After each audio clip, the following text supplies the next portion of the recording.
لا حول ولا قوة إلا بالله العلي العظيم. حسبنا الله ونعم الوكيل، نعم المولى ونعم النصير.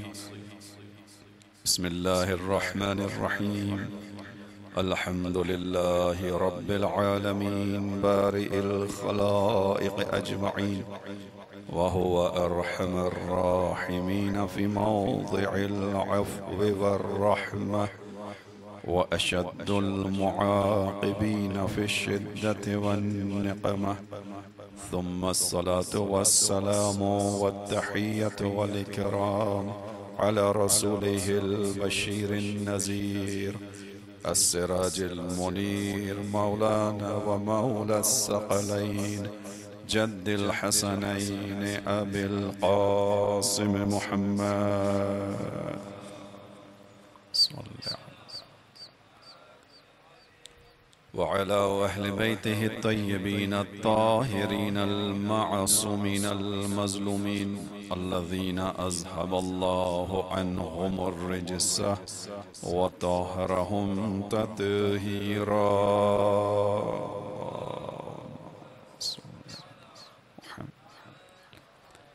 لا سيما قرة عين الرسول الزهراء البتول ومولانا صاحب العصر والزمان. أما بعد، قال الله الحكيم في كتابه الكريم: بسم الله الرحمن الرحيم. إنما المؤمنون الذين إذا ذكر الله وجلت قلوبهم وإذا تليت عليهم آياته زادتهم إيمانا وعلى ربهم يتوكلون. درود بھیجیے محمد و آل محمد پہ.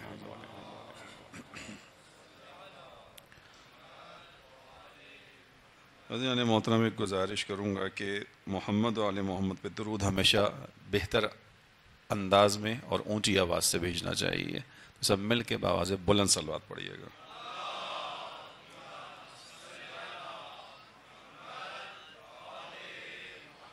چونکہ محمد اور آل محمد پر جو درود ہے یہ وہ دعا ہے کہ جو رد نہیں ہوتی.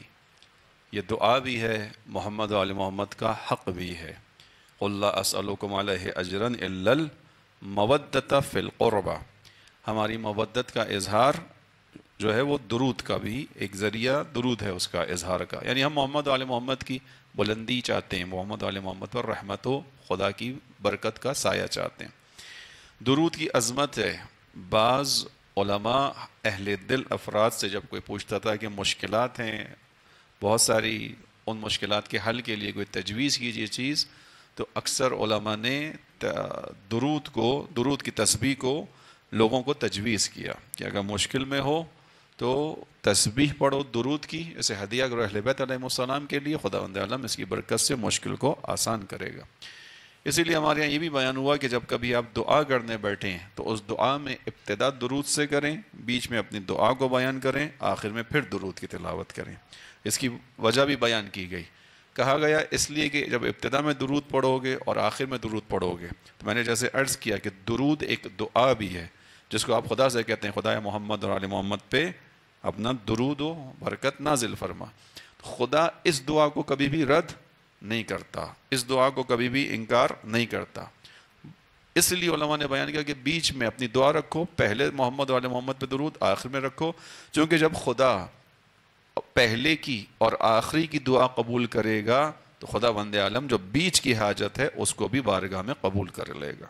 لہذا جب بھی درود بھیجیں محمد علیہ محمد پہ بلند آواز سے بھیجیں سب مل کے.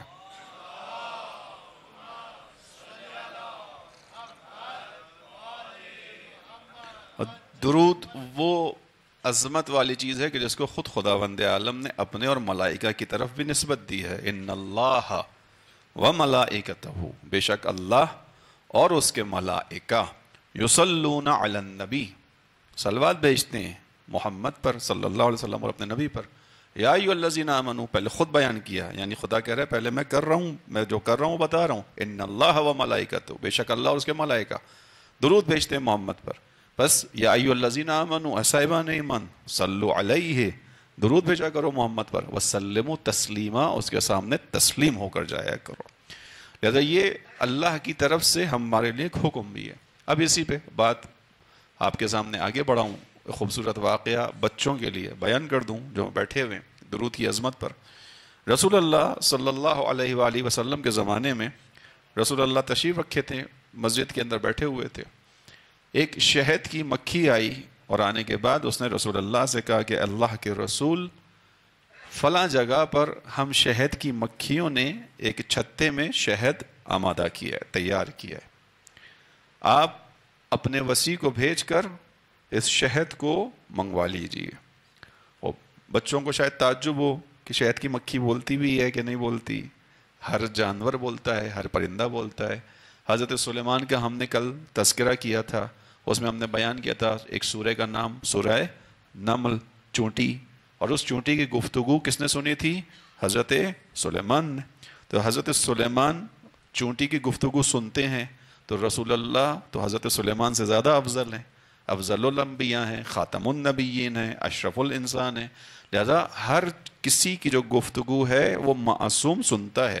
پانچویں امام نے بھی بیان کیا کہ ہم اہل بیت علیہ السلام کو یعنی ائمہ علیہ السلام کو خدا نے تمام حیوانوں کی, پرندوں کی, چرندوں کی گفتگو سننے کی صلاحیت عطا کی ہے. اگر ہم نہ سن سکیں تو خدا کی زمین پر حجت نہیں ہو پائیں گے. خوب, لہٰذا شہد کی مکھی آئی, اس نے آنے کے بعد رسول اللہ سے کہا کہ اللہ کے رسول ہم شہد کی مکھیوں نے فلاں جگہ پر ایک چھتے میں شہد کو منتقل کیا ہے, ہم یہ چاہتے ہیں کہ آپ اس شہد کو استفادہ کریں.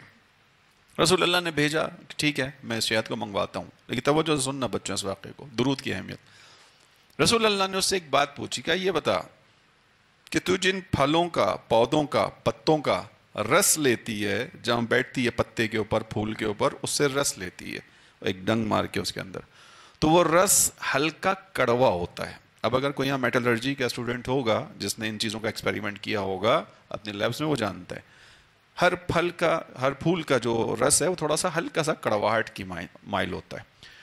رسول اللہ نے کہا تمہارا جو رس ہوتا ہے وہ تھوڑا کڑوا ہوتا ہے, کڑواہٹ کی طرف ہوتا ہے. لیکن جب اسی کو ہم بطور شہد استعمال کرتے ہیں, یعنی جب تم اپنا یہ رس جا کر منتقل کرتے ہو اپنے چھتے میں اور اس کو ہم بعنوان شہد لیتے ہیں, تو اس سے زیادہ میٹھی کوئی اور شے اس زمین پر نہیں ہے. مٹھاس ہوتی ہے, اس میں ذائقہ ہوتا ہے, مزہ آتا ہے. مکھی کہتی ہے جی اللہ کے رسول جیسے آپ نے فرمایا ایسا ہی ہے, ہم جن پتوں پر, پودوں پر بیٹھ کر اس کا رس لیتے ہیں وہ ہلکا کڑوا ہوتا ہے. لیکن ہم جب اپنے ان پتوں سے, پودوں سے, پھولوں سے اڑتے ہیں اور اپنے اس چھتے کی طرف جاتے ہیں, تو جب تک ہمارا سفر جاری رہتا ہے اور اس چھتے میں پہنچنے تک جب تک ہم اپنے اس رس کو اس چھتے میں منتقل نہیں کر دیتے, ہمیں خداوند عالم نے ایک ذکر سکھایا ہے. ہم جب وہ ذکر کرتے ہیں تو اس ذکر کی بدولت ہمارے اس رس کی کڑواہٹ مٹھاس میں تبدیل ہو جاتی ہے. رسول اللہ پوچھتے ہیں وہ ذکر سناؤ, تمہارا وہ ذکر کیا ہے؟ مکھی پلٹ کر کہتی ہے یا رسول اللہ وہ ذکر آپ اور آپ کی اولاد پر درود بھیجنا ہے. اللہم صلی علی محمد. یعنی مکھی کا تذکرہ ہے. آپ توجہ کیجئے گا, شاید سبھی نے کھایا ہوگا, اس کی یہ مٹھاس محمد اور آل محمد کے ذکر کی بنیاد پر ہے.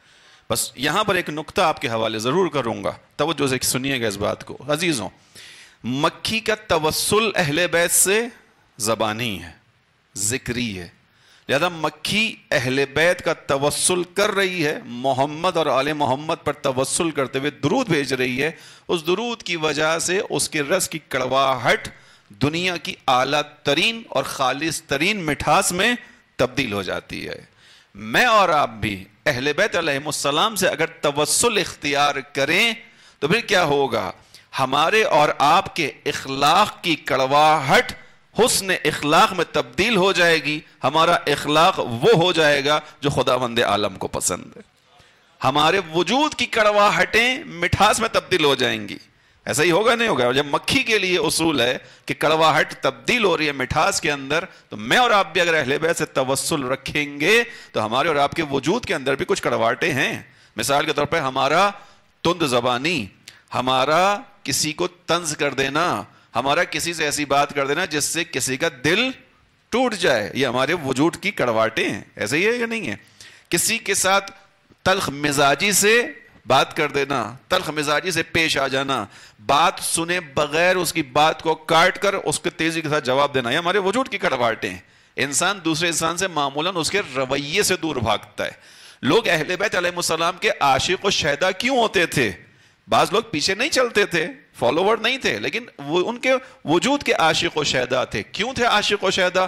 اس لیے کہ اہل بیت علیہ السلام کے وجود میں کڑواہٹ کا کوئی وجود ہی نہیں تھا، سراسر ان کا وجود حسن اخلاق کا پیکر تھا۔ لہذا میں اور آپ بھی اگر توسل رکھیں، مکھی نے پیغام دیا کہ دیکھو ہمارا توسل ہے، ہم اس توسل کے ذریعے سے اپنے رس کی کڑواہٹ کو مٹھاس میں تبدیل کرتے ہیں، تم بھی اہل بیت کے ساتھ توسل کرو گے تو تمہارے توسل کی وجہ سے تمہارے وجود کی کڑواہٹ حسن اخلاق میں تبدیل ہو جائے گی، لیکن ایک فرق کے ساتھ۔ وہ فرق کیا ہے؟ مکھی کا جو توسل ہے وہ زبانی ہے، میرا اور آپ کا جو توسل ہے وہ عملی ہے، یہ فرق ہے۔ مکھی کا توسل زبانی ہے، وہ فقط زبانی ذکر کرے گی، محمد و آل محمد درود بھیجے گی۔ میں اور آپ کا جو توسل اہل بیت ہے وہ کون سا ہوگا؟ فقط زبانی نہیں۔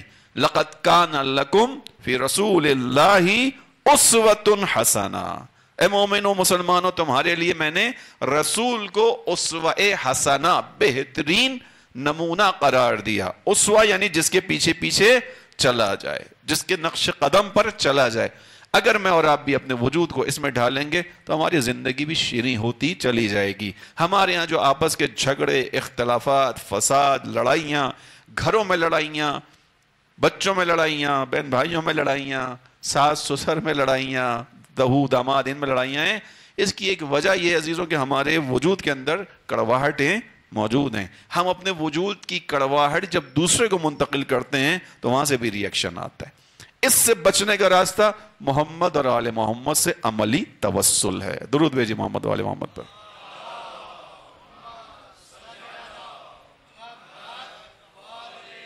خوب، بس درود کی عظمت پر ہی بات ہوگی کہ جب بھی انشاءاللہ درود بھیجیں سب مل کے بھیجیں، بلند آواز سے بھیجیں۔ درود کا آخری فائدہ اور بتا دوں آپ کے سامنے کہ درود کو بیان کیا گیا، درود انسان کے دل سے نفاق کے ریشوں کو دور کرتا ہے۔ ایک جو خطرہ ایک مومن کو لاحق ہوتا ہے کہ کہیں خدا نخواستہ نفاق کی حالت میں نہ چلا جائے، جو میں نے بیان کیا، اومن کان مؤمنا کمن کان فاسقا، یا منافق، یہ دونوں برابر نہیں ہیں، خداوند عالم نے بیان کیا۔ لہذا درود ہمیشہ بلند آواز سے اور بغیر کسی شرم کے پڑھنا چاہیے۔ محمد علیہ محمد پر درود ہماری مودت کا حصہ ہے۔ خوب عزیزوں، جو آیات آپ تک پہنچی، جو موضوع پہنچا اب تک، وہ ایمان، اس کی اہمیت کے حوالے سے بات ہوئی۔ ایمان انسان کو اسفل سافلین سے نکالنے کا واحد ذریعہ ہے۔ خداوند عالم نے بیان کیا، تمہیں خلق کیا احسن تقویم میں اور تمہیں بھیج دیا پھر ہم نے اسفل سافلین میں، سوائے اس کے جو ایمان لے کر آئے گا۔ ایمان پر ہماری گفتگو مستقل چل رہی ہے۔ آج آپ کے سامنے بیان کروں گا کہ خداوند عالم نے اسی ایمان کو ذریعہ نجات قرار دیا۔ قد افلح المؤمنون، سورہ مومنون کی پہلی آیت، قد افلح المؤمنون، بے شک فلاح پانے والے، کامیاب ہونے والے کون ہیں؟ صاحبان ایمان۔ اب یہ کامیابی کی ضمانت دے کون رہا ہے؟ پروردگار عالم، پروردگار عالم دے رہا ہے۔ اگر کسی چیز کو خدا بتائے گا تو وہی راستہ ہوگا۔ خدا نے کہا قد افلح المؤمنون، میں اس کی باقی کی آیت کو نہیں پڑھوں گا، مجھے کچھ اور آپ کے سامنے پیش کرنا ہے کہ بے شک کامیاب ہیں تو کون؟ جو صاحبان ایمان ہیں۔ اب مجھے اپنے آپ کو دیکھنا ہے کہ میں اس کامیابی کے درجے تک پہنچ پا رہا ہوں کہ نہیں۔ آپ کے سامنے 2-3 دن سے یہی موضوع ہمارا ایمان، اس کی شرائط اور ان چیزوں پر بات ہو رہی ہے۔ پہلے دن بیان کیا آپ کے سامنے کہ ایمان کا اثر سکون، کل بیان کیا کہ ایمان کے اثرات میں فقط سکون نہیں ہے بلکہ بے قراری اور بے چینی بھی ہے۔ وہ کون سی بے قراری بے چینی؟ خدا کی خاطر، خدا کے دین کی خاطر، مخلوقات خدا کی خاطر، وہ کل بیان کیا۔ آج اور چیزیں بیان کرتا ہوں۔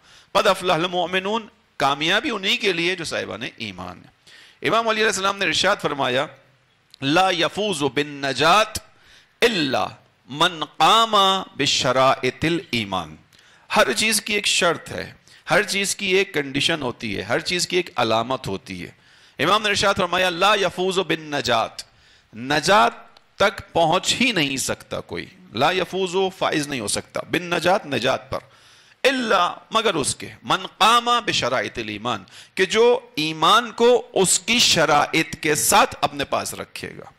اس کا مطلب یہ ہوا کہ ایمان کا فقط اظہار کافی نہیں ہے، ایمان کی شرائط ہیں، کنڈیشنز ہیں, مجھے اور آپ کو اپنی زندگی میں ان کنڈیشنز کو اپلائی کرنا ہوگا. جیسے ہم بہت ساری جگہوں پہ بہت سارے کام کرتے ہیں, بینک میں ایک اکاؤنٹ کھولنے جاتے ہیں, سمپلی ہمارے پاس پیسہ بھی ہوتا ہے, سب کچھ ہوتا ہے. جب آپ بینک کا اکاؤنٹ کھولتے ہیں وہاں کچھ ایک فارم ملتا ہے, اس پر کیا لکھی ہوتی ہیں؟ کنڈیشنز, شرائط.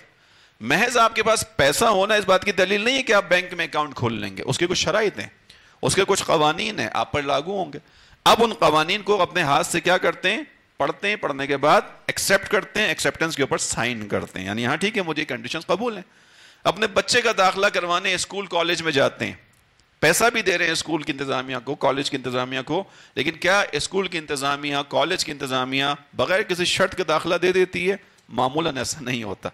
معمولاً ایک فارم آپ کے سامنے رکھا جاتا ہے, اس میں شرائط ہوتی ہیں کہ آپ نے مثال کے طور پہ اسکول کے جو رولز ریگولیشنز ہیں ان کو فالو کرنا ہوگا. اگر اسکول کی ٹائمنگ 8 بجے ہے تو آپ یہ نہیں کہہ سکتے کہ ہم تو چونکہ پیسہ دے رہے ہیں, ہم تو فیس دے رہے ہیں, لہٰذا ہم اپنے بچے کو 9 بجے بھیجیں گے. نہیں چاہیے ہمیں آپ کا پیسہ, ہمیں آپ کی فیس نہیں چاہیے. اسکول شرائط پر چلے گا. اس اسکول میں جب بھیجیں گے تو کپڑا آپ اپنی مرضی سے نہیں پہنا کے بھیجیں گے, ہم ایک یونیفارم رکھیں گے تاکہ امیر اور غریب کا فرق ختم ہو سکے. اگر ہر بچہ اپنی مرضی کا کپڑا پہن کر آئے گا تو جس کے پاس اچھے زیادہ پیسے ہیں وہ اچھا کپڑا پہن کے آئے گا, جس کے پاس پیسے زیادہ نہیں ہیں وہ بیچارہ نارمل کپڑا پہن کے آئے گا. طبقاتی نظام وجود میں آئے گا. ہم نے اس لیے یونیفارم کی شرط رکھی تاکہ ایک جیسا نظر آئے ہر انسان. ٹھیک ہے, شرائط ہیں, آپ اس کو سائن کرتے ہیں, پھر بچے کو داخلہ ملتا ہے. ایمان بھی اسی طرح ہے, شرائط ہیں. ٹھیک ہے, آپ نے کہا میں مومن ہوں, لیکن اس کی شرائط ہیں. امام نے کہا لا یفوز بالنجات, نجات تک نہیں پہنچے گا, نجات حاصل نہیں کر پائے گا کوئی, الا من قام بشرائط الایمان, سوائے اس کے کہ جو ایمان کو اس کی شرائط کے ساتھ عملی طور پر انجام دے گا. آئیے تیزی کے ساتھ ایمان کی شرائط. پہلی شرط ایمان کی, البتہ بہت سی آیات ہیں, میں جس کو آپ کے سامنے بیان کر رہا ہوں سورہ انفال کی آیات ہیں. اس کے اندر بیان کیا خداوند عالم نے انما المؤمنون الذین, انما کسی چیز کو مقید کرنے کے لیے, ہم اس کو عربی میں کہتے ہیں کلمہ حصر. حصر یعنی جو بات ہے وہ اس کے اندر ہے, اس سے باہر نہیں ہے. جیسے آپ حضرت امام علی کے لیے پڑھتے ہیں انما ولیکم اللہ ورسولہ والذین آمنوا الذین یقیمون الصلاۃ ویؤتون الزکاۃ وہم راکعون, سورہ مائدہ کی آیت. انما ولیکم اللہ, بے شک تمہارا ولی فقط, یعنی معنی کیا کیا جائے گا, بے شک تمہارا ولی فقط اللہ ہے. انما ولیکم اللہ ورسولہ, بے شک تمہارا ولی فقط اللہ ہے, فقط رسول ہے, اور فقط وہ مومن جو حالت رکوع کے اندر زکوٰۃ دیتا ہے. جو امام علی کے بارے میں, امام علی نے جو حالت رکوع میں زکوٰۃ دی, وہ بھی کلمہ حصر ہے, یعنی یہ جس کے اندر یہ شرط پائی جائے وہ تمہارا ولی ہے. یہاں پر بھی خدا نے بیان کیا انما المؤمنون الذین, مومن فقط وہ گروہ ہے, کہ اب اس میں یہ شرائط 5 بیان ہوں گے آپ کے سامنے آج انشاءاللہ. الذین اذا ذکر اللہ وجلت قلوبہم, پہلی نشانی یہ ہے کہ جب ان کے سامنے خدا کا تذکرہ کیا جاتا ہے تو ان کے دلوں میں خدا کی ایک ہیبت آتی ہے, خدا کی ایک عظمت کا احساس آتا ہے, خدا کی ایک خوف ان کے دلوں کے اندر پیدا ہوتی ہے. وجلت قلوبہم اذا ذکر اللہ, جب اللہ کا ان کے سامنے تذکرہ کیا جاتا ہے, وجلت قلوبہم, ان کے دلوں میں ایک خوف سا آتا ہے. یہ خوف کون سا ہے؟ یہ خوف عذاب کا نہیں, خوف کی 2 قسمیں. وجل کے معنی 2 اس کے اندر کیے جائیں گے. ایک وجل وہاں پر کہا جاتا ہے, لفظ وجل, جہاں ایک انسان کسی اہم کام کو انجام دے رہا ہو اور اس کام کی عظمت کے تحت اس کے ذہن میں بار بار ایک خیال آ رہا ہو, اندر سے اس کو ایک خوف محسوس ہو رہا ہو کہ معلوم نہیں میں اس کام کو صحیح انجام دے پا رہا ہوں کہ نہیں دے پا رہا, آیا اس کام کا جو حق ہے میں وہ ادا کر پا رہا ہوں یا نہیں کر پا رہا. اس کو وجل کہا جاتا ہے. مصائب کے اندر کل گزر گیا اس کے اندر بے چینی و بے قراری میں, لیکن آج دوبارہ اسی چیز سے استفادہ کروں گا. عبداللہ ابن سعید کہ جس نے تمام تیروں کو اپنے جسم پر لے لیا, کل مصائب سن لیا آپ نے, میں تفصیل میں نہیں جا رہا, تمام تیروں کو اپنے اوپر لے لیا, لینے کے بعد بھی اس کے دل میں ایک احساس ہے, ایک خوف ہے کہ میں نے یہ کر تو دیا, امامت کا دفاع تو کیا, بچایا تو امام کو, ہر تیر اپنے اوپر لیا, لیکن شاید میں نے اب بھی حق وفا ادا نہیں کیا. اسی لیے جیسے ہی امام کی نماز ختم ہوئی, امام کے قدموں پر گرے, امام نے سر اپنی آغوش پہ رکھا, ان کا جملہ کیا تھا, اوفیت یبن رسول اللہ, رسول اللہ کے بیٹے کیا میں نے آپ کی وفا کا حق ادا کر دیا؟ تیر کھانے کے بعد جسم پر ایک تیر بھی امام تک نہ جانے دینے کے باوجود اس کو ایک خوف ہے، امامت کا حق ادا کیا کہ نہیں کیا، وفا کا حق ادا کیا کہ نہیں کیا. یہ وجل ہے.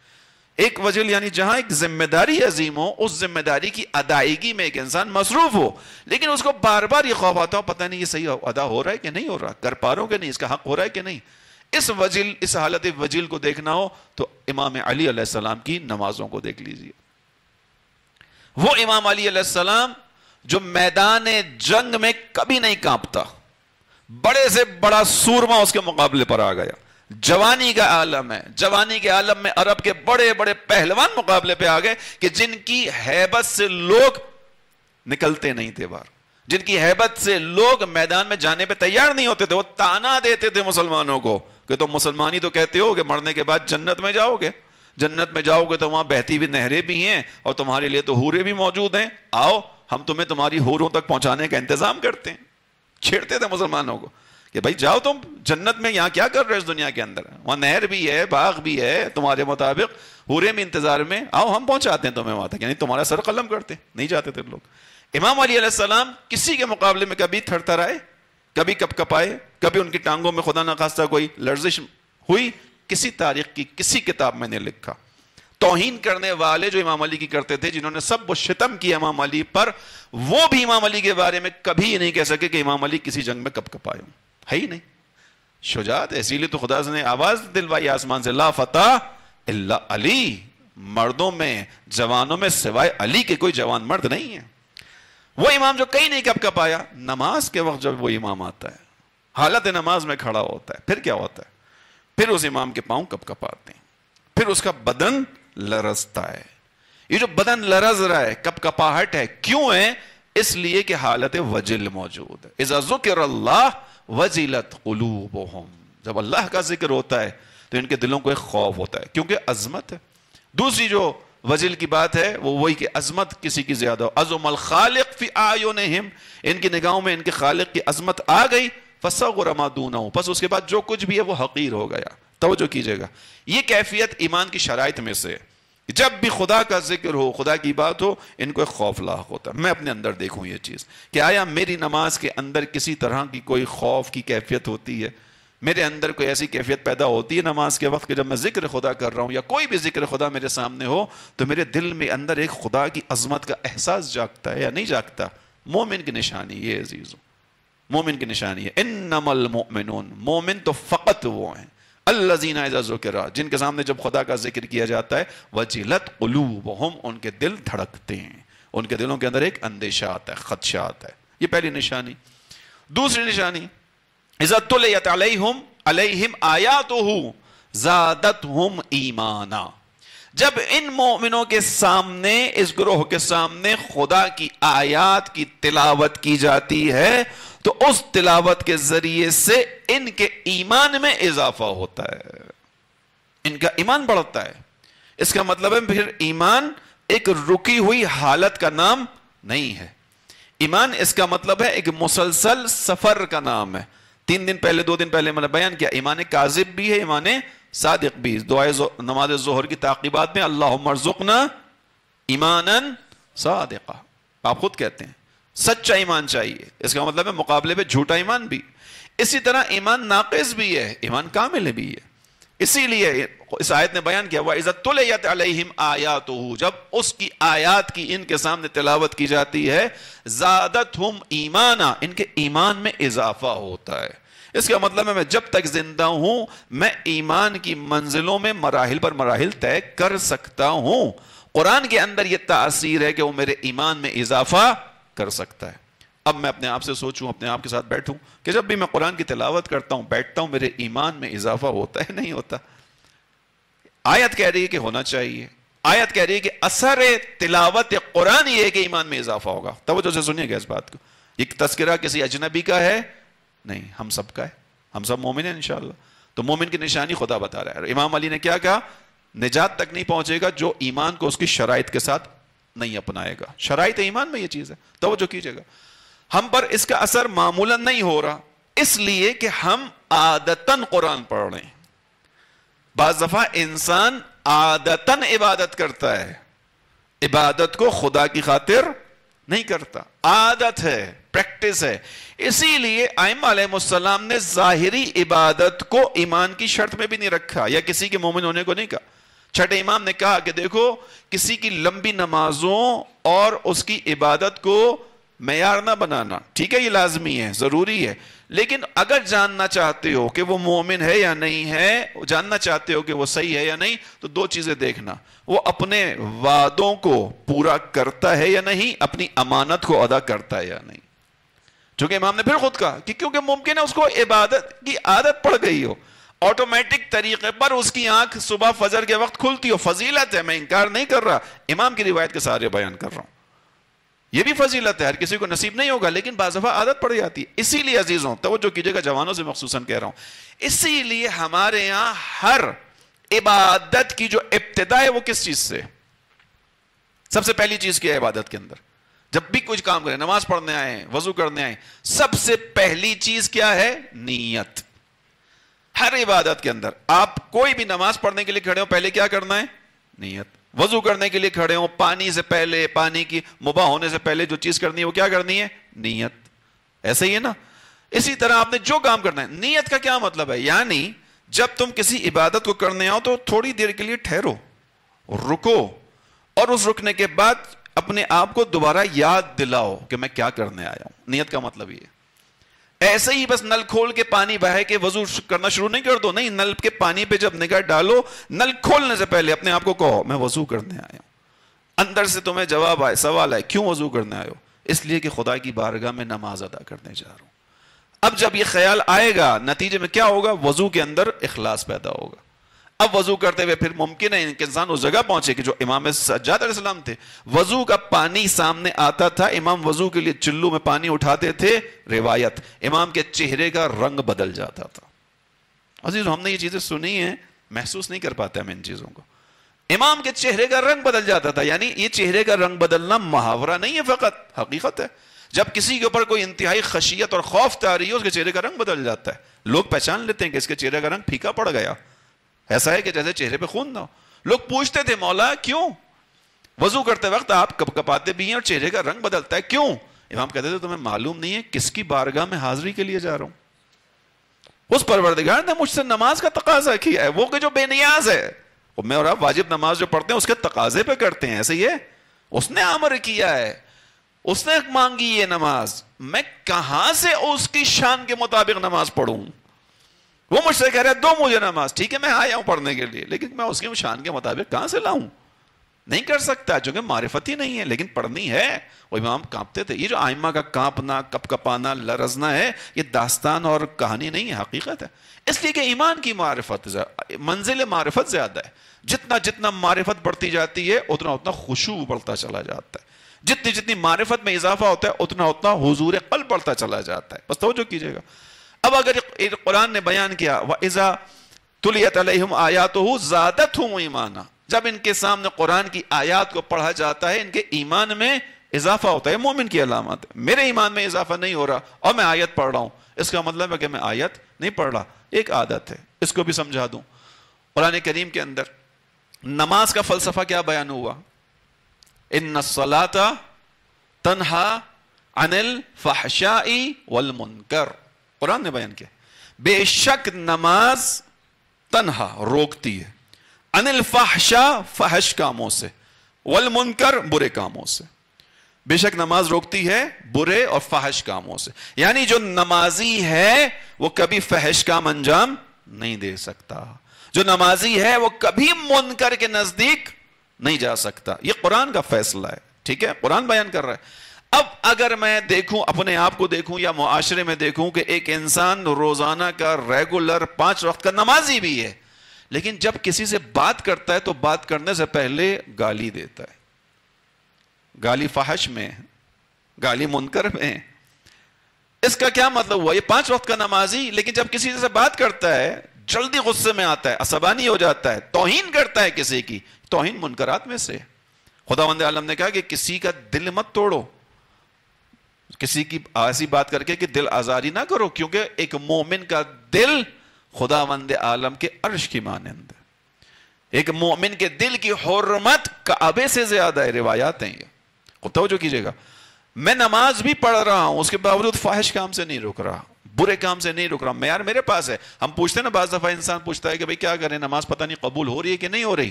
قرآن میں خدا نے معیار دے دیا کہ کسی اور سے نہ پوچھو، اپنے آپ سے پوچھو. اپنے آپ سے پوچھو، تمہیں خود جواب ملے گا. یہ سامنے تمہارے معیار رکھ دیا. جیسے ہوتے ہیں نا ہمارے یہاں بعض ٹیسٹ ایسے ہوتے ہیں، امتحان ہوتے ہیں کہ اس کے بعد سالو پیپر سامنے رکھ دیا جاتا ہے. تم نے یہ ٹیسٹ دیا ہے، امتحان دیا ہے، یہ سالو پیپر ہے، ٹیلی کر لو خود ہی. جتنا تمہارا پیپر اس سالو پیپر کے ساتھ ملتا جائے اتنے مارکس دیتے چلے جاؤ اپنے آپ کو. یہ سامنے رکھا ہوا ہے، خدا نے سالو پیپر رکھا ہے. کسی سے مت پوچھو نماز قبول ہو رہی ہے کہ نہیں ہو رہی، اپنے آپ سے پوچھو. کیسے پوچھو؟ نماز قرآن کے مطابق. ان الصلاۃ تنہی عن الفحشاء والمنکر، بے شک نماز بے حیائی برے کام سے روکے گی. جناب سیدہ کے پاس چلے جاؤ، جناب سیدہ بیان کریں گی خطبہ فدق کے اندر کہ خداوند عالم نے نماز کو کیوں فرض قرار دیا. قد فرض اللہ الصلاۃ تنزیہا للکبر، خدا نے نماز کو اس لیے فرض قرار دیا تاکہ انسان کو اس نماز کے ذریعے سے تکبر سے نجات دلوا سکے. نمازی ہونے کے باوجود اگر تکبر ہے تو اس کا مطلب ہے کہ عادت ہے، عبادت نہیں ہے. اس کا مطلب یہ ہوا کہ اب اگر میں قرآن پڑھ رہا ہوں، میری ایمان میں اضافہ نہیں ہو رہا، میں فقط سطروں کو پڑھ رہا ہوں، میں حقیقت قرآن تک نہیں پہنچ پا رہا. توجہ کیجئے گا، یہ ہم نے خود دیکھنا ہے عزیزوں اپنے اندر. یہ سیلف اسسمنٹس ہیں ہماری جو خداوند عالم نے ہمارے سامنے رکھ دی ہیں. خود اپنے آپ کو پہچانو، خود آگے بڑھاؤ، خود فیصلہ کرو. ابتدائی گفتگو ذہن میں رہنی چاہیے ہماری کیا تھی؟ ہمارا اختیار ہمارے پاس ہے، ہمارے پاس ہے. کیسی زندگی گزارنی ہے ہمارے پاس ہے، کیسی آخرت چاہیے ہمارے پاس ہے. اس دنیا کے اندر ہم نے کرنا. بس تیزی سے آگے بڑھوں. 2 علامتیں، 2 شرائط. پہلی شرط کیا ہو گئی؟ جب خدا کا ذکر ہوتا ہے ان کو ایک خوف سا محسوس ہوتا ہے، عظمت خدا، خشیت خدا ان کے دل میں آتی ہے. جب ان کے سامنے آیات کی تلاوت کی جاتی ہے ان کے ایمان میں اضافہ ہوتا ہے. اس کا مطلب یہ جو ایمان میں اضافہ ہے جو میں نے بیان کیا کہ ایمان پھر ایک ٹھہری ہوئی حالت کا نام نہیں ہے کہ بس آپ اس جگہ پہنچ گئے اب اس سے اوپر نہیں جا سکتے. ایمان اسٹیٹک نہیں ہے، ایمان کے اندر حرکت ہے، ایمان کے اندر رشد ہے. خوب، اس چیز کو دعائے مکارم اخلاق میں ہمارے اور آپ کے چوتھے امام سجاد علیہ السلام نے بیان کیا.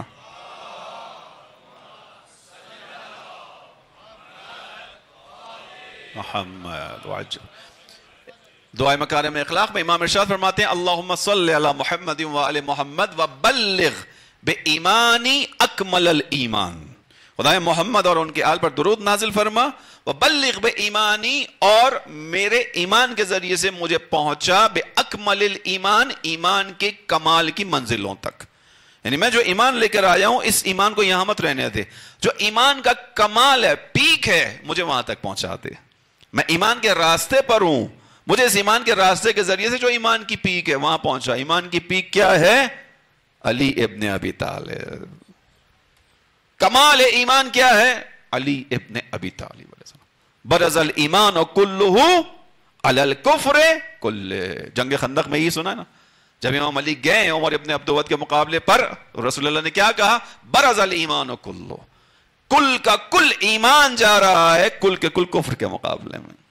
امام علی کے بارے میں کہا ایمان کا کمال یعنی امام علی علیہ السلام کی زندگی. میزان عمل کیا ہے عزیزوں؟ قیامت کے دن، قیامت کے دن خدا جس میزان پر میرے اور آپ کے اعمال کو تولے گا، ناپے گا، اس کا حساب کرے گا، المیزان یوم القیامہ علی ابن ابی طالب. وہ میزان کے جس کے ذریعے سے اعمال کو تولا جائے گا وہ علی ابن ابی طالب ہے. توجہ کیجئے گا، ہے مشکل. یہ سن کر اطمینان نہیں ہونا چاہیے، یہ سن کر تو خوف زدہ ہونا چاہیے. کیوں خوف زدہ ہونا چاہیے؟ ایسے ہی آپ کو ڈرا رہا ہوں؟ نہیں، حقیقت بتا رہا ہوں. کیوں؟ اس لیے کہ چوتھے امام اپنی حیات کے اندر، ان کا لقب کیا چوتھے امام کا؟ زین العابدین علیہ السلام.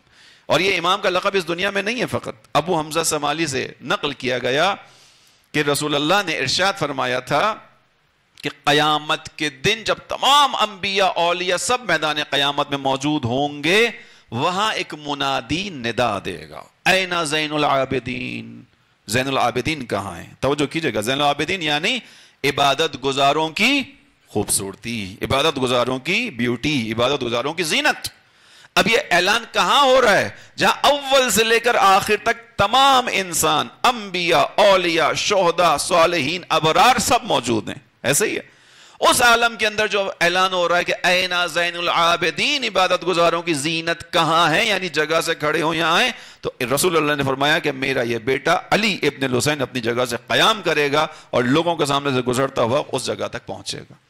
یعنی چوتھے امام کا لقب فقط دنیا تک نہیں ہے، آخرت میں امام کا یہ لقب ہے. اسی امام کا لقب سید سجاد ہے، یعنی سید سجاد، سجدہ کرنے والوں کا سردار.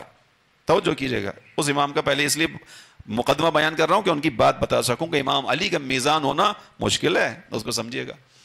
اس کے بعد اب یہ امام کی زندگی ہے، امام دعا کر رہے ہیں، عبادت کر رہے ہیں، اور کیفیت یہ کہ امام خدا کی عبادت کرتے ہوئے اکثر غش کھا کے گر رہے ہیں.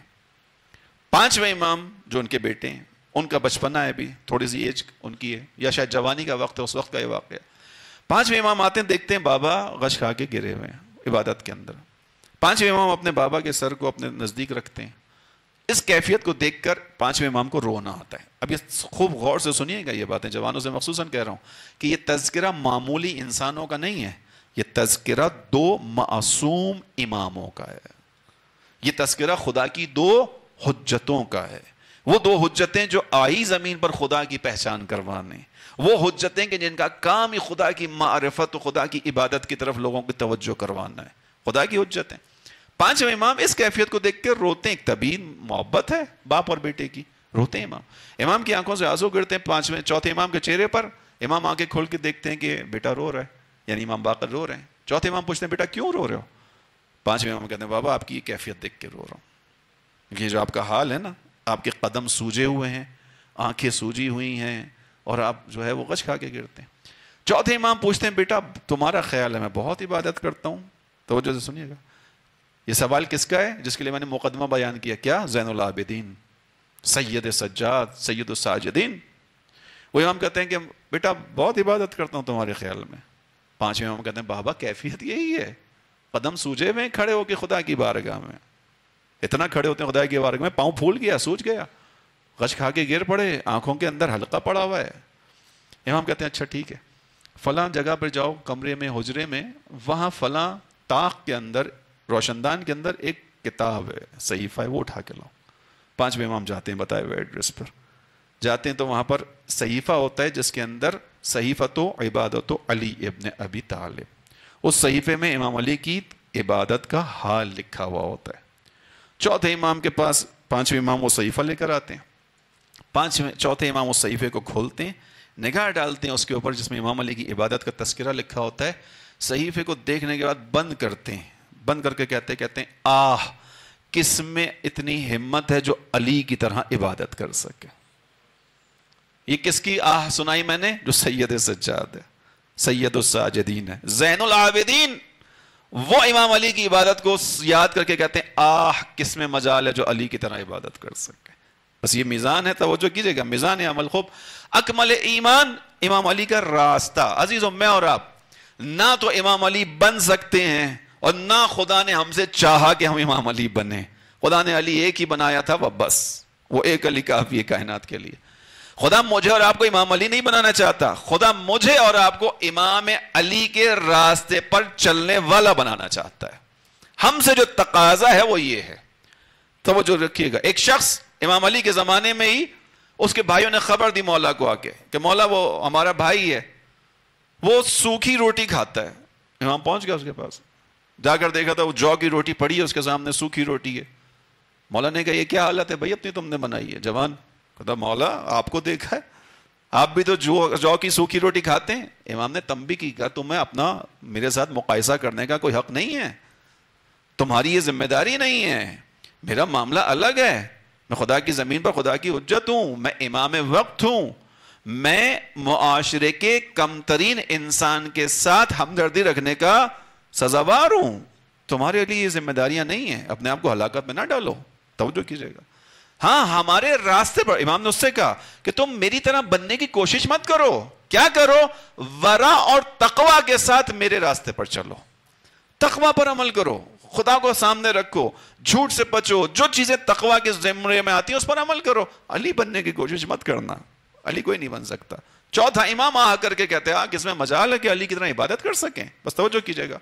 لہذا تیسری جو بیان کی کہ کیا ہوتا ہے زیادتہم ایمانا، یعنی ایمان میں اضافہ ہوتا ہے. ایمان اس کا مطلب ہے اضافہ ہو سکتا ہے. چوتھے امام کی دعا اس لیے بیان کی، اللہم صلی علی محمد و علی محمد وبلغ بایمانی اکمل الایمان. خدا یا میرے ایمان کو ایمان کے کمال تک پہنچا دے، جتنا ممکن ہو مجھے علی سے نزدیک تر کرتا چلا جا.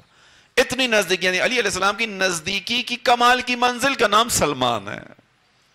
علی علیہ السلام کی نزدیکی کا نام ابو ذر ہے. علی علیہ السلام سے نزدیکی کا نام عمر ہے، مقداد ہے. یعنی خدا مجھے اس منزل تک تو پہنچا کم سے کم. توجہ کیجئے گا. بس دوسری خصوصیت کیا ہے ایمان کی، یعنی آپ کی دوسری شرط کیا ہے؟ جب قرآن کی آیات پڑھی جاتی ہیں تو ایمان میں اضافہ ہوتا ہے. ایمان بڑھنا چاہیے دائما. تیسری خصوصیت وَعَلَىٰ رَبِّهِمْ يَتَوَكَّلُونَ. انما المؤمنون، بے شک مومن تو فقط وہ ہیں اذا ذکر اللہ وجلت قلوبہم، جب خدا کا ذکر کیا جائے دلوں میں ان کے خوف آتا ہے، خدا کی عظمت کا احساس آتا ہے. جب قرآن کی تلاوت کی جاتی ہے ان کے ایمان میں اضافہ ہوتا ہے. وعلی ربہم یتوکلون، یہ وہ لوگ ہیں، مومن وہ ہے جو ہر حال میں اپنے پروردگار پر توکل کرتا ہے، اپنے پروردگار سے ہمیشہ مثبت امید رکھتا ہے. توجہ کیجئے گا. توکل یعنی اپنے حصے کا کام کرنے کے بعد نتیجہ خدا کے حوالے کرنا. ہمارے یہاں توکل کا معنی غلط بعض دفعہ کیا جاتا ہے. ایک انسان باہر بھی نہیں نکل رہا، روزی کمانے بھی نہیں جا رہا، محنت بھی نہیں کر رہا، مشکل میں بھی زندگی گزار رہا ہے. اسے کوئی پوچھے بھائی کیوں مشکل میں ہو؟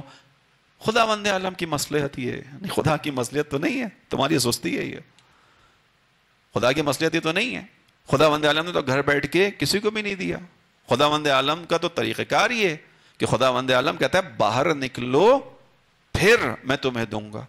امام علی نے اس کا بیان کیا کہ اگر دیکھو توکل سیکھنا ہے تو ایک چڑیا سے سیکھ سکتے ہو. امام علی بیان کرتے ہیں توکل سیکھنا چڑیا سے سیکھو. کیسے؟ کہ جب صبح ہوتی ہے، صبح روشنی پھیلتی ہے تو اس کا پوٹا خالی ہوتا ہے اور اس کو اپنے اور اپنے بچوں کے لیے کھانے کی ضرورت ہوتی ہے. یہ اپنے گھونسلے سے اپنے پروں کو پھیلا کر نکلتی ہے اور اس امید پر نکلتی ہے کہ جب واپس آئے گی تو اس کے پوٹے میں اپنے لیے اور بچوں کے لیے کھانا ہوگا. لیکن یہ کرتی کیا ہے؟ گھونسلے میں بیٹھ کے یہ امید نہیں کرتی، اپنے گھونسلے سے پروں کو پھیلا کر پروں کو مارتے ہوئے نکلتی ہے، ہواؤں میں تیرتی ہے، مختلف جگہوں پر جاتی ہے، اپنے مطابق اپنی غذا کا انتخاب کرتی ہے، پھر خدا کے توکل کرتے ہوئے واپس آ جاتی ہے اور اس کا پوٹا بھرا ہوا ہوتا ہے. توکل کا مطلب عزیزوں اپنے حصے کا کام انجام دینا ہے، پھر نتیجہ خدا پر چھوڑنا ہے. ٹھیک ہے. امام خمینی سے کسی نے کہا کہ آپ جو انقلاب کی کوششیں کر رہے ہیں، اس انقلاب کی کوششوں میں کیسے کامیاب ہوں گے؟ آپ شاہ کو ختم کر لیں گے؟ امام نے کہا میرا کام شاہ کو ختم کرنا نہیں ہے. تعجب ہوا لوگوں کو. کیا ہے؟ کہا میرا کام اپنے وظیفے کی ادائیگی ہے، میرا کام اپنے فرض کی ادائیگی ہے، میرا کام قیام ہے. مجھے یہ سمجھ میں آیا کہ اس وقت میرا کام قیام ہے، شاہ کے خلاف، ظلم کے خلاف، ظلم و استبداد کے خلاف، ان لوگوں کی حمایت کے اندر قیام کرنا، یہ میرا کام ہے. اب اگر اس قیام کے نتیجے میں دو صورتیں ہوں گی. اس قیام کے نتیجے میں اگر شاہ حکومت چھوڑ جائے تب کامیاب ہو جاؤں گا، اور اگر شاہ حکومت چھوڑ کے نہ جائے، مجھے مار دیا جائے، میں تب بھی کامیاب ہو جاؤں گا. اس لیے کہ میں نے کیا کیا؟ اپنا فریضہ ادا کیا. اس فریضے کا نتیجہ میرے پاس نہیں ہے. توجہ کیجئے گا. میرا کام قیام ہے، یہ فریضہ ہے، قیام کروں گا. اس قیام کا نتیجہ شاہ کا نکلنا ہے، بسم اللہ. اس قیام کا نتیجہ میری شہادت ہے، بسم اللہ. یہاں توکل کروں گا، مجھے نہیں پتا کیا ہوگا نتیجہ. توجہ کیجئے گا. توکل وعلی ربہم یتوکلون. کون؟ مومن. خدا پہ توکل کرتا ہے لیکن اپنے حصے کا کام کرتا ہے. خوبصورت واقعہ آپ کے سماعتوں کی نظر کروں. درود پڑھیے محمد والے محمد پر.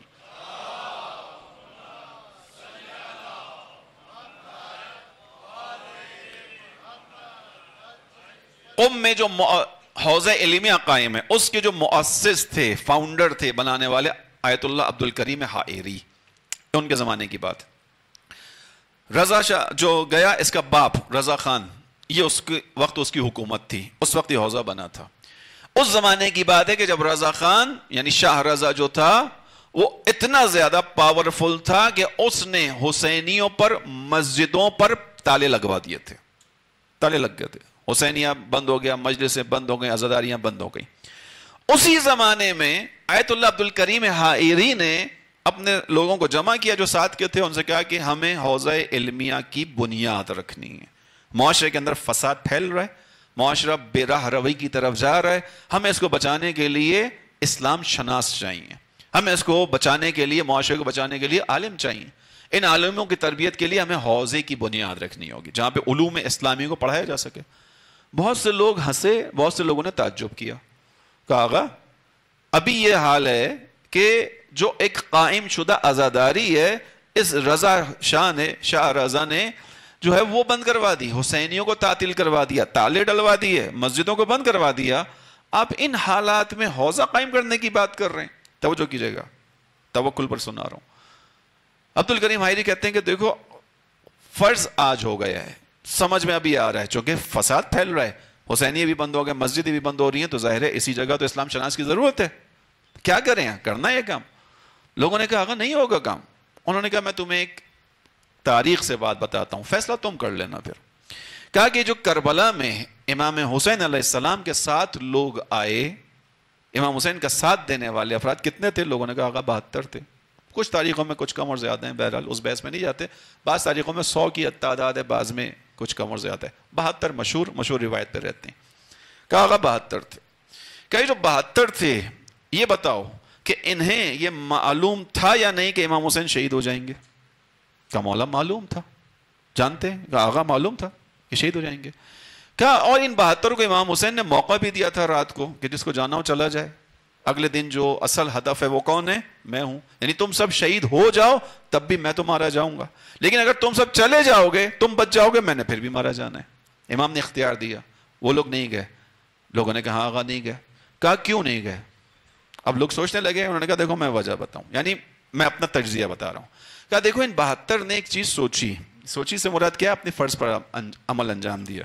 انہیں معلوم تھا کہ ہماری موجودگی کا بہت زیادہ فائدہ نہیں ہے، امام حسین نے بہرحال شہید ہونا ہے، لیکن دیکھو انصاف کی نگاہ سے بات کرو کہ ان 72 کی موجودگی کا فائدہ یہ ہوا کہ امام حسین کی شہادت میں تھوڑا سا وقت آگے بڑھ گیا. توجہ سے سنیے گا، بہت خوبصورت نقطہ ہے.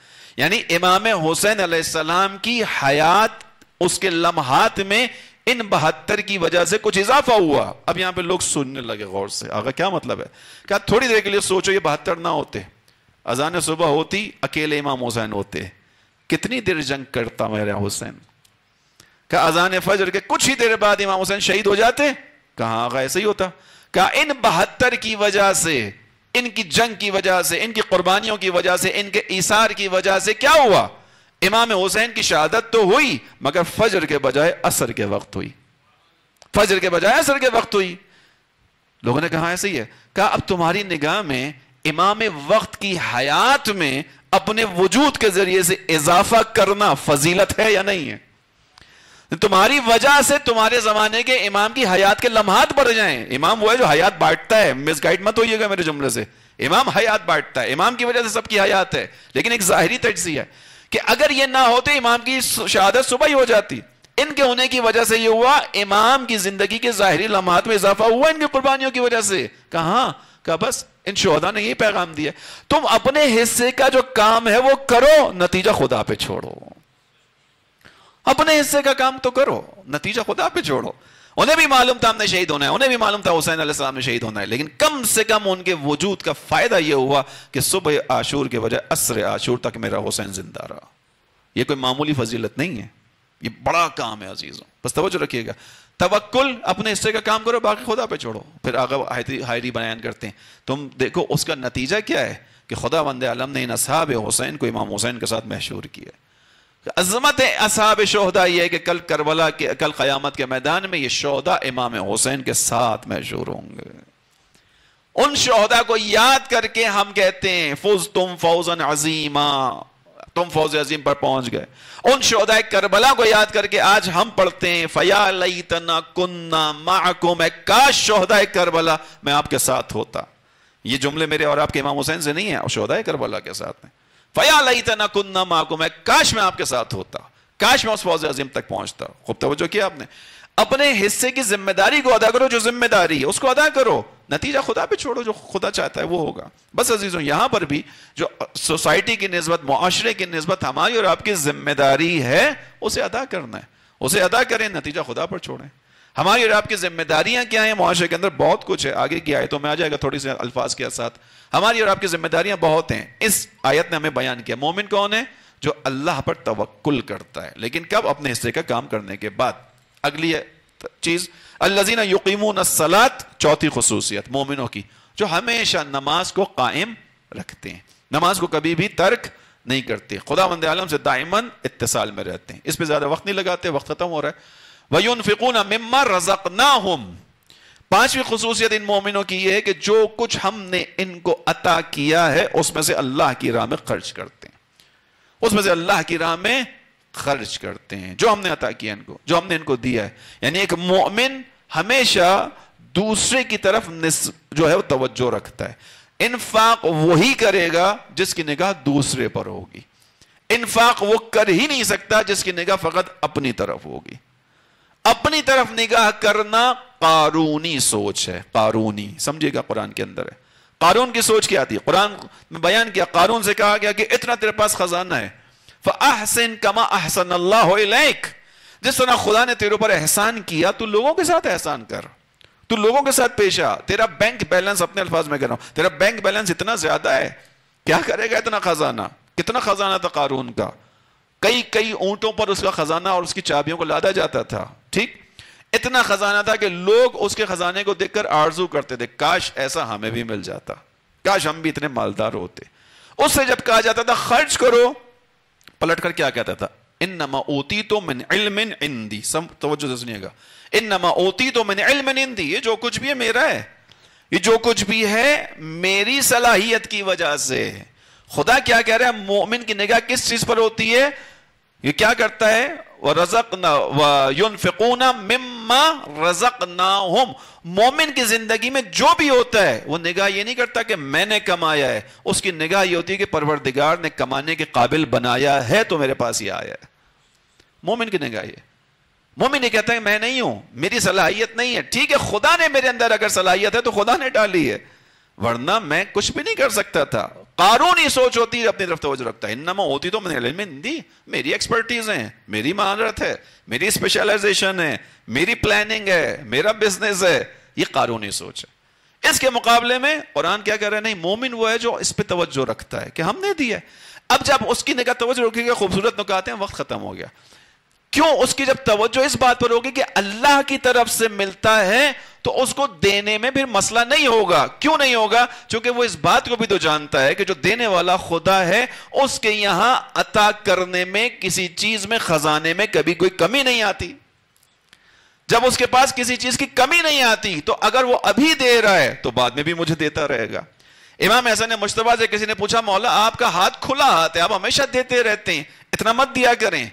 امام نے کہا مجھے اس بات سے پھر خوف آئے گا کہ اگر میں اپنے ہاتھ کو روک لوں تو پیچھے سے جو آنے کا سلسلہ ہے وہ بھی رک جائے گا. کیوں؟ اس لیے کہ جب میں آگے کا سلسلہ جاری رکھ رہا ہوں، میں اس کا دست و بازو بن کر معاشرے میں کام کر رہا ہوں، خدا اس وجہ سے مجھے دیتا چلا جا رہا ہے. میں ادھر روکوں گا، اسٹاپ لگاؤں گا، پیچھے اسٹاپ ہو جائے گا. توجہ کیجئے گا. مما رزقناہم ينفقون، جو ہم نے دیا ہے. مومن ہمیشہ نگاہ رکھتا ہے جو کچھ بھی خدا کی طرف سے، میری صلاحیت، میرا ذہن، میری خلاقیت، میرا آرٹ، جو کچھ ہے خدا کی طرف سے، خداوند عالم دے رہا ہے. لہٰذا یہ کیا کرتا ہے؟ اس کا ہاتھ کھلا ہوتا ہے. پانچویں خصوصیت آپ کے سامنے بیان کی تیزی کے اندر تمام چیزوں کو. اب اس وقت جو ضرورت ہے معاشرے کو عزیزوں، انفاق کی بہت زیادہ ضرورت ہے.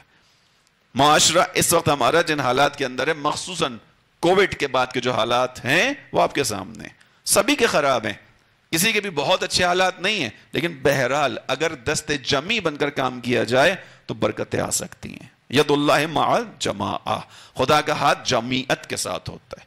اکٹھے ہوں، صلاحیتوں کو ملائیں، اپنی جیبوں کو ملائیں ایک دوسرے کے ساتھ، خدا برکت ڈالنے والا ہے. معاشرے کے اندر بہت حالات خراب ہیں، بیماریوں کا مسئلہ ہے، شادیوں کا مسئلہ ہے، بچوں کی فیسز کا مسئلہ ہے، تمام وہ چیزیں جو آپ کے سامنے آگاہ لوگ بیٹھے ہوئے میرے سامنے. ٹھیک ہے، انفاق مومن کی خصوصیت ہے. 5 خصوصیات تیزی سے بیان کر دی میں نے آپ کے سامنے. جب خدا کا ذکر ہو، خوف خدا ہوتا ہے. تلاوت قرآن ہو، ایمان میں اضافہ ہوتا ہے. رب پر توکل کرتا ہے، دائماً نماز کی طرف توجہ رکھتا ہے، خدا کی راہ میں خرچ کرتا ہے۔ اب جب یہ 5 شرائط پوری ہوتی ہیں، اب اگلا خداوند عالم سند دے رہا ہے، توجہ سے سنیے گا۔ اولئک ہم المؤمنون حقا، یہ جو 5 کام کرتے ہیں، اولئک المؤمنون حقا، یہی گروہ حقیقی معنی میں مومن ہے۔ ایمان کی سند کون دے رہا ہے؟ یعنی میں کہہ رہا ہوں اسٹیمپ لگا رہا ہے، کون لگا رہا ہے؟ خداوند عالم۔ ہمارے پاس اگر خدا کی طرف سند آئی ایمان کی تو مومن ہے نا ہم، خدا سند لگا رہا ہے، اولئک المؤمنون حقا، یہ میں سند لگا رہا ہوں، مور لگا رہا ہوں کہ جن کے اندر یہ 5 خصوصیات ہیں وہ مومن ہیں۔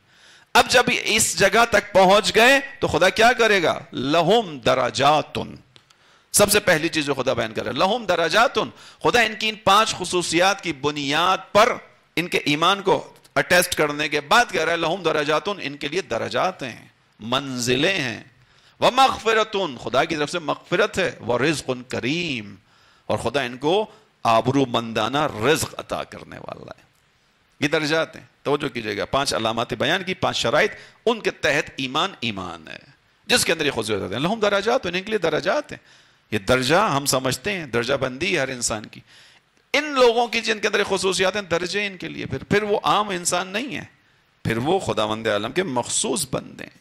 درجہ ہے، مغفرت ہے خداوند عالم کی جانب سے، ورزق کریم، اور ان کے لیے رزق کریم ہے۔ رزق کریم، آبرو مندانہ رزق، وہ رزق جو انسان کو عزت اور کرامت عطا کرتا ہے، پھر وہ رزق انسان کو خدا دیتا ہے کہ جس کے ذریعے سے انسان کی دنیا و آخرت سنورتی ہے، پھر وہ رزق خدا انسان کو عطا کرتا ہے کہ اس کا دسترخوان دنیا میں بھی بچھا ہوتا ہے، اور اس کو خداوند عالم آخرت میں بھی وسیع و عریض دسترخوان عطا کرتا ہے۔ وہ رزق کریم ملتا ہے کہ اس کا دسترخوان پر پھر لوگ آتے ہیں۔ عزیز توجہ کیجئے گا، امام حسین کی ایک بات سے اپنے گفتگو کو تمام کر دوں۔ امام حسین نے بیان کیا کہ جو لوگوں کی حاجتیں تمہاری طرف آتی ہیں، اگر لوگ تمہاری طرف رجوع کرتے ہیں اپنے کاموں کے لیے، کہ آپ کسی بھی جگہ ہیں، صرف پیسے سے رجوع نہیں ہوتا، بعض اوقات ایک انسان دوسرے انسان سے یہ چاہتا ہے کہ وہ بیٹھ کر اس کی بات سن لے، بس یہ بھی انفاق ہے۔ انفاق کا مطلب فقط پیسہ خرچ کرنا نہیں ہے، اس کو بھی سمجھیے گا۔ انفاق کہیں وقت خرچ کرنا ہوتا ہے، کسی کے دل میں درد ہے، آپ اس کے ساتھ بیٹھ کر اس کے دل کے درد کو ہلکا کر دیں، یہ انفاق ہے خدا کی راہ میں۔ کسی کے لیے انفاق ایک مسکراہٹ ہے، آپ مسکرا کر اس سے بات کریں، اس کے دل کا درد ختم ہو جائے، انفاق ہے خدا کی راہ میں۔ کسی کی بات سننا انفاق ہے اپنے وقت کا۔ خوب جب یہ چیزیں ہوتی ہیں خدا رزق کریم دیتا ہے۔ امام حسین نے کہا کہ لوگوں کا تمہاری طرف اگر اپنی حاجتوں کے لیے آتے ہیں، لوگ تمہارے دروازے پر آتے ہیں، تمہیں فون کرتے ہیں، تمہیں کال کرتے ہیں، تمہیں اپروچ کرتے ہیں، تو یاد رکھو یہ خدا کی نعمتوں میں سے ایک نعمت ہے جو اس نے تمہیں عطا کی ہے۔ کیوں؟ اس لیے کہ مخلوق کون ہے؟ الخلق عیال اللہ، جتنی مخلوق خدا ہے یہ خدا کا کنبہ ہے۔ کنبہ سمجھتے ہیں نا، جو ہم شادی کارڈ لکھتے تھے پہلے زمانے میں، اب تو شادی کارڈ بھی اس پہ واٹس ایپ پہ آ گئے، لکھا جاتا تھا فلاں صاحب بمیں اہلو عیال کا کیا مطلب ہے؟ اپنے گھر والوں، کنبے کے ساتھ۔ الخلق عیال اللہ، یہ جتنی مخلوق ہے خدا کا کنبہ ہے، خدا ان کا ذمہ دار ہے۔ ان کا رازق کون ہے؟ خدا ہے، خدا رازق ہے، خدا ذمہ دار ہے، لیکن خدا اس ذمہ داری کو پورا کرنے کے لیے زمین پر نہیں آتا، خدا اپنی اس ذمہ داری کو انجام دینے کے لیے کچھ لوگوں کو چنتا ہے۔ اگر خدا نے تمہیں چنا ہے، تمہاری طرف لوگ آ رہے ہیں، تمہاری طرف لوگ اپنی حاجت کو لا رہے ہیں، تمہیں فون کر کے اپروچ کر رہے ہیں، یہ خدا نے تمہیں چنا ہے۔ امام حسین کہتے ہیں نعمت الہی ہے، اس پہ تنگ مت آؤ، اس پہ شکر خدا کرو۔ اور اگر تم تنگ آؤ گے، تم لوگوں کے ساتھ بدتمیزی سے پیش آؤ گے، انہیں جھڑکو گے، ڈانٹو گے، خدا اس نعمت کو تم سے لے کر کسی اور کو دے دے گا، کیونکہ خدا کا کنبہ ہے۔ توجہ کیجئے گا، اب آپ کے کنبے کو، یعنی آپ کے بچوں کو آپ کے سامنے کوئی جھڑکے، آپ برداشت کریں گے؟ نہیں کریں گے۔ آپ کے سامنے ان کی کوئی توہین کرے، برداشت کریں گے؟ نہیں کریں گے۔ خدا کی غیرت ہم سے زیادہ ہے، خدا بھی برداشت نہیں کرتا، خدا بھی برداشت نہیں کرتا۔ خداوند عالم دوسرے کے حوالے کر دے گا۔ توجہ کیجئے گا، جو میں نے آپ کے سامنے ایک دعا پڑھی تھی 5ویں امام کی دوسرے تیسرے دن، اس کا ٹکڑا کیا تھا؟ الہی وجعلنی ممن تنتصر بہ لدینک، خدایا مجھے ان لوگوں میں رکھنا جن کے ذریعے سے تو اپنے دین کی مدد لے گا، تیرے دین کے مددگار ہوں گے۔ ولا تستبدل بغیری، مجھے ہٹا کے کسی اور کو مت لے آنا۔ یعنی یہ ہو سکتا ہے مجھ تک لوگ آئیں، میں اکڑنا شروع ہو جاؤں، میں سمجھوں کہ میں لوگوں کو بانٹ رہا ہوں، میں سمجھوں کہ میں لوگوں کی مشکل حل کر رہا ہوں، بس جہاں یہ میں آ گئی وہیں پہ تباہی آ گئی۔ میں کچھ بھی نہیں ہوں، خداوند عالم نے مجھے اس قابل بنایا ہے، خداوند عالم میرے ذریعے سے خدا کا شکر ہے کہ اس راستے کو لے کر چل رہا ہے. بس توجہ کیجئے گا آخری آپ کی زحمت. رزق کریم دے گا خدا جنس کے اندر یہ 5 شرائط پائے جائیں. رزق کریم یعنی کرامت والا انجام دے گا اس کو. ایک تعبیر رزق کریم کی یہ کہ اس کا انجام کرامت والا ہوگا، اہل کرامت ہو کر مرے گا. کرامت یعنی خدا کے نزدیک ہو جانا، خدا کی نزدیکی کے ذریعے سے مرے گا وہ شخص. توجہ کیجئے گا عزیزوں، اس کا انجام بخیر ہوگا. رزق کریم کا ایک معاملہ انجام بخیر ہونا. ہم سب کی ایک دعا ہوتی ہے، ہونی چاہیے، اللہم اجعل عواقب امورنا خیرا. خدایا ہمارے امور کا انجام اچھا کرنا. کتنے لوگ ہیں جو دنیا میں با ایمان ہوتے ہیں، آخری وقتوں میں اپنا ایمان چھوڑ کے دنیا سے چلے جاتے ہیں. شیطان نے تو نہیں چھوڑنا، شیطان نے تو آخری سانس تک دشمنی کرنی ہے. اسی لئے کہا گیا اللہم اجعل عواقب امورنا خیرا. خدایا آخری لمحے تک سنبھالنا. اسی لئے رسول اللہ جیسی ہستی خدا سے کہتی ہے، الہی لا تکلنی الا نفسی طرفت عین ابدا. اے میرے پروردگار ایک لمحے کے لیے بھی مجھ کو میرے حال پہ مت چھوڑو. یا رسول اللہ کا عجیب جملہ ہے. رسول اللہ ہے کائنات کی افضل ترین شخصیت، لیکن حقیقت بتا رہے ہیں، الہی لا تکلنی الا نفسی طرفت عین ابدا. خدایا ایک لمحے کے لیے، طرفت عین پلک جھپکنے کو کہتے ہیں، خدایا پلک جھپکنے کے برابر بھی مجھ کو میرے حال پہ مت چھوڑو، میرے حال پہ نہیں چھوڑنا. جناب سیدہ کی بھی دعا تھی، سجدوں میں خدا سے مانگنی تھی، الہی لا تکلنی الا نفسی، مجھے میرے نفس کے حوالے مت کر دینا، پلک جھپکنے کے لیے بھی اپنی نگاہ میری طرف سے مت ہٹانا. ایسا کیا تو میں ہلاک ہوں. بس عزیزوں، رزق کریم جہاں انجام اچھا ہو جائے. ایک ایسے ہی رزق کریم کا تذکرہ کروں آپ کے سامنے کہ جب امام حسین علیہ السلام کی شہادت ہو گئی، کربلا سے اسیروں کا قافلہ نکلا اور ان کا رخ اب کربلا سے کوفہ اور پھر کوفہ سے شام کی طرف. اب ان اسیروں کا قافلہ چل رہا ہے، جا رہا ہے، لیکن سروں کو، مخصوصاً امام حسین کے سر کو دیا گیا خولی اصبح کو، اور اس کے ساتھ کچھ اور سپاہی ہیں، اور اس کو کہا گیا کہ اس سر کو تیزی کے ساتھ لے جاؤ یزید کے سامنے پیش کر دو. ابن زیاد کے پاس آیا پہلے، اور اس کے بعد ابن زیاد نے روانہ کیا خولی اصبح کو کہ جاؤ اس سر کو تیزی کے ساتھ امیر یزید کے پاس لے کر جاؤ. اب یہ سر کے ساتھ چلنے والے کم و بیش 40 افراد کا قافلہ ہے. یہ سروں کو لے کے چل رہا ہے، امام حسین کا سر ہے. راوی بیان کرتا ہے راستے کے اندر سوریہ سے پہلے، دمشق سے پہلے کی جگہوں پر، حلب کے آس پاس ایک راہب ہے، نصرانی ہے، جو اپنی عبادتگاہ میں عبادت میں مشغول ہے. وہ نقل کرتا ہے کہ میں اپنی عبادتگاہ میں موجود اور وہاں میں دیکھتا ہوں کہ ایک شور و ہنگامہ ہے. باہر جو نگاہ ڈالتا ہوں دیکھتا ہوں کچھ سپاہی ہیں مختلف چیزوں کے ساتھ آئے ہوئے، اور وہ آنے کے بعد میری دیر کی جو میرا عبادت گاہ ہے اس کی دیوار کے باہر قیام کرتے ہیں، پڑاؤ ڈالتے ہیں. کہتا ہے میں دیکھتا ہوں، کہتا ہے رات کا وقت ہوتا ہے، میں پھر جھانکتا ہوں نیچے، دیکھتا ہوں انہوں نے دسترخوان بچھاتے ہیں، دسترخوان بچھا کر کھانے میں اور نشے میں، شراب میں مشغول ہوتے ہیں. کہتا ہے اتنے میں ایک چیز اور دیکھتا ہوں کہ ایک ہاتھ برآمد ہوتا ہے، دیوار پر ایک جملہ لکھتا ہے، اترجو امتن قتلت حسین شفاعت جدہ یوم القیامہ. آیا وہ امت کے جس نے حسین کو مار ڈالا اسی حسین کے نانا کی شفاعت کے طلبگار ہیں؟ کہتا ہے یہ میں نے بھی دیکھا، اور یہ سپاہی جو بیٹھے ہوتے ہیں انہوں نے بھی دیکھا. ایک دم سے یہ دیکھ کر پریشان ہوتے ہیں. ان میں سے ایک شخص اٹھتا ہی جا کے اس ہاتھ کو تھامے پکڑے، وہ ہاتھ غائب ہو جاتا ہے، ان کا کھانا پینا رہ جاتا ہے. پھر دوبارہ بیٹھتے ہیں، اپنے نشے میں مشغول ہوتے ہیں، دوبارہ وہ ہاتھ نکلتا ہے، دوبارہ اسی ہاتھ سے ایک اور عبارت لکھی جاتی کہ جو انہوں نے کیا ہے اس کا تو حتمی عذاب انہوں نے دیکھنا ہے قیامت کے دن، ان کی بچت نہیں ہونے والی. راہب کہتے ہیں میں یہ دیکھتا ہوں، وہ سپاہی بھی دیکھتے ہیں، بہرحال نشے میں ہوتے ہیں. میں اپنی عبادتگاہ میں مصروف ہو جاتا ہوں. دوبارہ میں رزق کریم بتا رہا ہوں. رزق کریم فقط دسترخوان کی روٹیوں کا نام نہیں ہے، انجام اچھا ہو جائے اسے رزق کریم کہتے ہیں. رزق کریم کا دسترخوان امام حسین کھولتے ہیں، فقط امام حسین سے محبت تو کرے کوئی. اسی نتیجے پہ پہنچاؤں گا آپ کو. بس عزیزوں، یہ کہتا ہے میں عبادت میں مشغول ہوتا ہوں، اس کے بعد مجھے محسوس ہوتا ہے کہ باہر ایک نور ہے جو آسمان کی طرف جا رہا ہے. اب جو میں باہر اپنی کھڑکی سے جھانکتا ہوں دیکھتا ہوں کہ ان کے پاس ایک صندوق سا رکھا ہوا ہے اور یہ نور کی شعائیں اس صندوق سے باہر نکل رہی ہیں. کہتے ہیں مجھے تعجب ہوتا ہے، میں نیچے اتر کر آتا ہوں، ان سپاہیوں سے پوچھتا ہوں یہ بتاؤ اس صندوق کے اندر کیا رکھا ہوا ہے؟ اب یہ نور اس کو نظر آ رہا ہے. وہ کہتے ہیں تجھے کیا سروکار، تو نصرانی ہے؟ کہتے ہیں نہیں میں جاننا چاہتا ہوں یہ کیا ہے اس کے اندر. پلٹ کر وہ سپاہی کہتے ہیں اس کے اندر ایک باغی کا سر رکھا ہوا ہے. اللہ اکبر. شرم نہیں آئی ان کو کہتے ہوئے باغی جس کے لیے رسول اللہ نے کہا حسین منی وانا من حسین.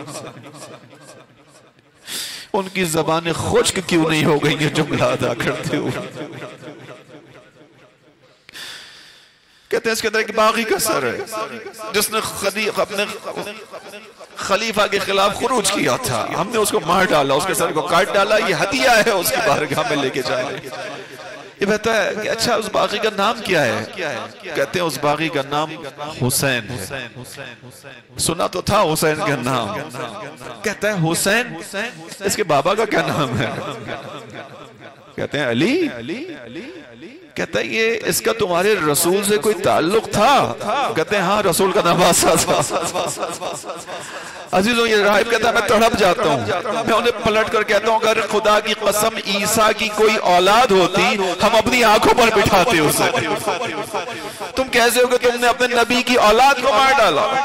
یہ سپاہی کہتے تجھ سے کیا سروکار، تو جا اپنا کام کر، تو نصرانی ہے.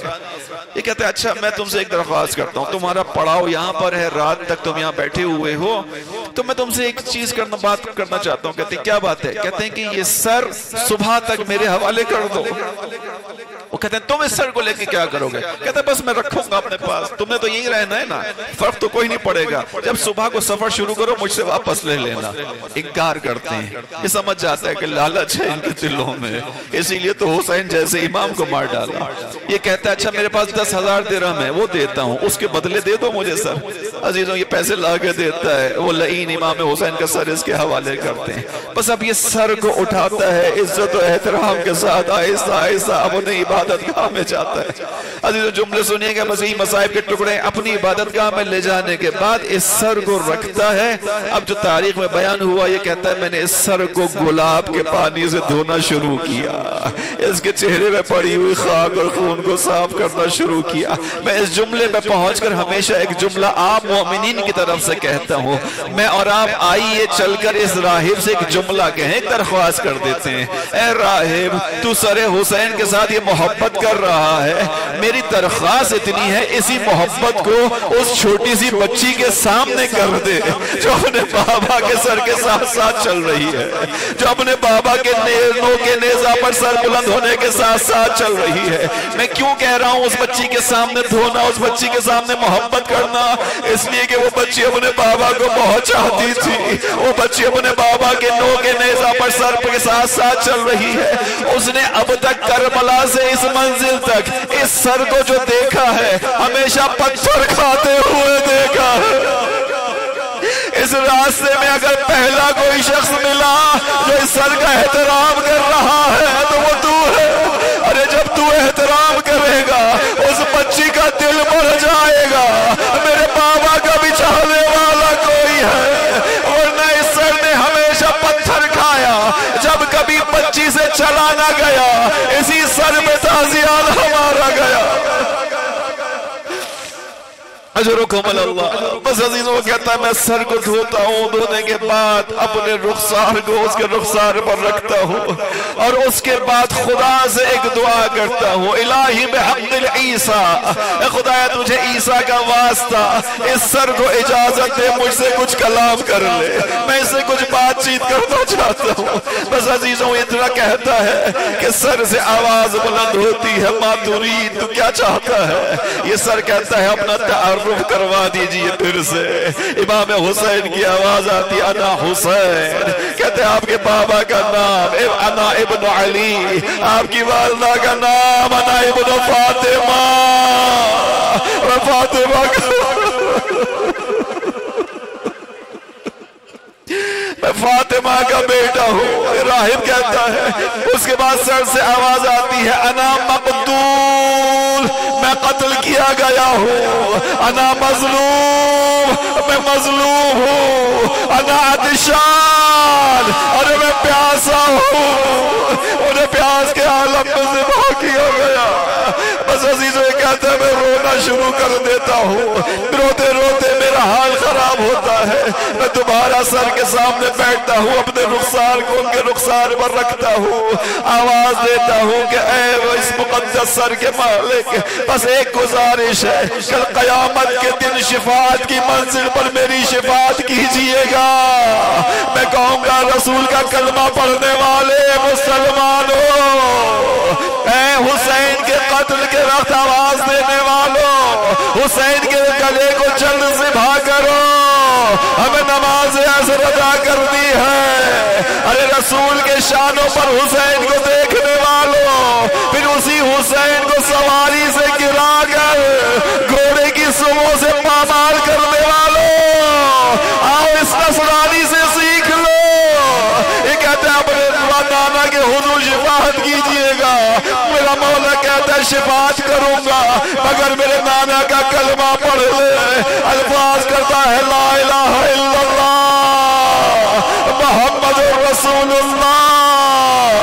بس عزیز و سر حسین ایک انسان کی ہدایت کا ذریعہ بن جاتا ہے، صبح کا وقت ہوتا ہے، سر کو واپس دیتا ہے، مگر پھر بیان کیا جاتا ہے راہب واپس عبادت گاہ میں نہیں آتا، جنگلوں میں نکل جاتا ہے۔ خدایا یہ کیسی امت تھی جس نے اپنے رسول کے نواسے